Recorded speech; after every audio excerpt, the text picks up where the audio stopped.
rioting, tumbling, glitching, programming, hacking, surviving, jumping, dodging, choosing, shooting, WTFing, and even cooking. IndieCade 16 wrapped up earlier in October.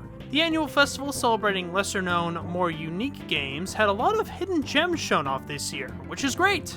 Games that normally don't receive as much mainstream attention, those that challenge the idea of what defines a game, those that are examining more serious-minded subject matter than most typical games, and those that provide highly unique experiences are what this festival is all about, and not all of them are digital. This year, I played roughly 65 games from the festival, and this time, instead of doing the usual thing of having a 20-something minute video with some of my favorites, I've decided to release new short-form videos of my favorites from the show in a little sub-series, IndieCade Searchlight. Also, in case anybody's wondering why I'm doing coverage of a festival months after the fact, I had an old crappy derelict 2012 laptop to work with, and I just got an upgrade on a new computer recently, which is why you're seeing more videos on this channel. That and a lot of the games from this festival have still gone mostly unknown in the gaming community, so that's why you're seeing it now. So let's begin with a few honorable mentions. Reigns. It's a card game all about making yes or no decisions as a king ruling over a kingdom.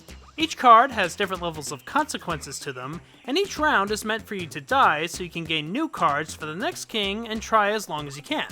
It's a simple but addicting game that's perfect for mobile devices, but it's also a lot of fun on the PC, and it's only $3, highly recommended. Irrational Exuberance.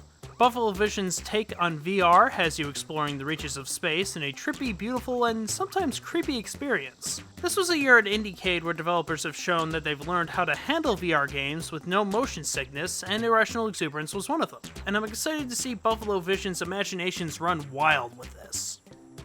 Stone Story RPG. A minimal role-playing game done entirely in ASCII art. It's amazing to see what Gabriel Santos was able to do visually to convey things like crossing a river, different enemies, and establishing a tone with an art style that's primarily been used for rafflecopters and GameFAQs art. It made it on Steam Greenlight not too long ago, and I'm excited to see where it goes. Kingdom New Lands.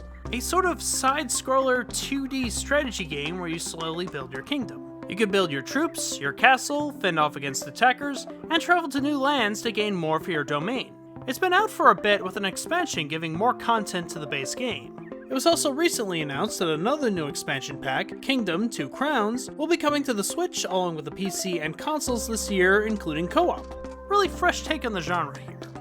Shio, a precision platformer in an ancient Chinese theme. We're starting to see a lot more indie developers coming from China, and this tough-as-nails platformer had me hooked wanting to see it all the way to the end. There's a free demo available on Steam right now, give it a try for yourself. The Legend of Zelda Breath of the Wild. An action-adventure where you play as wanted to see if you're paying attention. Growbot.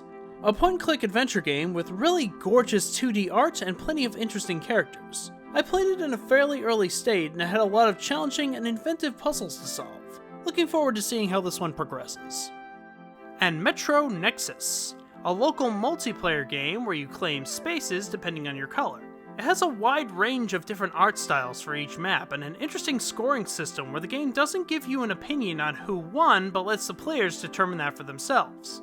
If you're a fan of City Connection and wanted to play it with a buddy, this one's catering to your very specific needs. So to kick off IndieCade Searchlight, I have 2 previews ready to watch right now.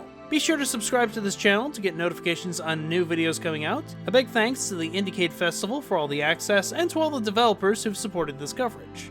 I hope you enjoyed this little sub-series. Thanks for watching.